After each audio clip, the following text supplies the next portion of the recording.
BJP की दूसरी candidate list सामने आई तो वहां भी पीलीभीत और सुल्तानपुर की सीट का नाम नहीं था।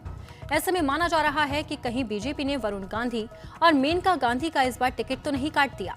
पीलीभीत सीट मेनका गांधी का गढ़ मानी जाती है। यहां से 6 बार मेनका गांधी सांसद भी रह चुकी है। आपका सांसद आपकी सीट में आज बात करते हैं पीलीभीत लोकसभा सीट की।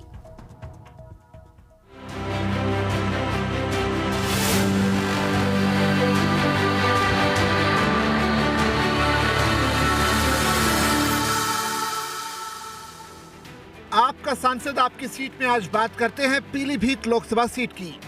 उत्तराखंड व नेपाल की सीमा से लगे इस संसदीय क्षेत्र में पहले आम चुनाव से लेकर साल 1976 तक कांग्रेस का दबदबा रहा। इसके बाद 1977 में जनता पार्टी का उम्मीदवार यहां से जीता, लेकिन 80 के चुनाव में सीट फिर कांग्रेस की झोली में चली गई। साल 1989 के चुनाव में मेनका गांधी ने यहां से पहली बार चुनाव लड़ा और भारी वोटों के अंतर से कांग्रेस प्रत्याशी को हरा दिया, लेकिन 1991 में वो भाजपा प्रत्याशी के हाथों हार गई। इसके बाद 2004 तक सभी चुनावों में मेनका गांधी ने जीत दर्ज की। साल 2009 के चुनाव में उन्होंने अपने बेटे वरुण गांधी को यहां से चुनाव लड़ाया।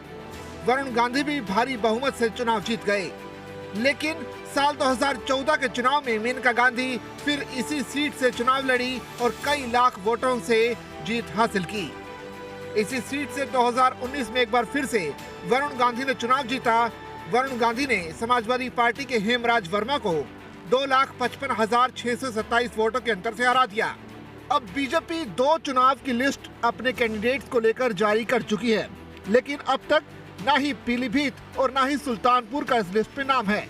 ऐसे में कयास लगाए जा रहे हैं कि वरुण गांधी और उनकी मां मेनका गांधी दोनों का टिकट बीजेपी ने काट दिया है। देखना पड़ेगा कि पीलीभीत और सुल्तानपुर में बीजेपी किसे अपना उम्मीदवार बनाती है। वहीं पीलीभीत जिले की अगर बात की जाए तो पीलीभीत जिले में पीलीभीत सदर, बरखेड़ा, पूरनपुर सुरक्षित व बीसलपुर विधानसभा क्षेत्र हैं। पिछले 5 साल में कोई बड़ी घटना तो नहीं हुई, लेकिन छिटपुट सांप्रदायिक विवाद होते रहे हैं। 2 साल पहले शहर के जाटों वाला चौराहा पर सांप्रदायिक बवाल हो गया था, जिसे कुछ ही घंटों में काबू कर लिया गया। इससे पहले गांव चिड़ियादाह में एक धार्मिक स्थल पर आगजनी का मामला भी तूल पकड़ गया था। पिछले साल के अंत में शहर के मोहल्ला देशनगर में भी सांप्रदायिक बवाल होने से बचा। इसी साल जनवरी में जहानाबाद थाना क्षेत्र के गांव बेनीपुर में जहर देकर 5 लोगों की हत्या की गई। पीलीभीत जिले में 5 साल के दौरान पीलीभीत भोजीपुरा तक, पीलीभीत से टनकपुर तक और ब्रॉडगेज का काम शुरू हो गया। इन रूटों पर ट्रेनें भी चलने लगी हैं, लेकिन कोई एक्सप्रेस ट्रेन अब तक नहीं मिल पाई है। इसी अवधि में शहर के नौगांव क्रॉसिंग पर ओवरब्रिज का निर्माण हुआ।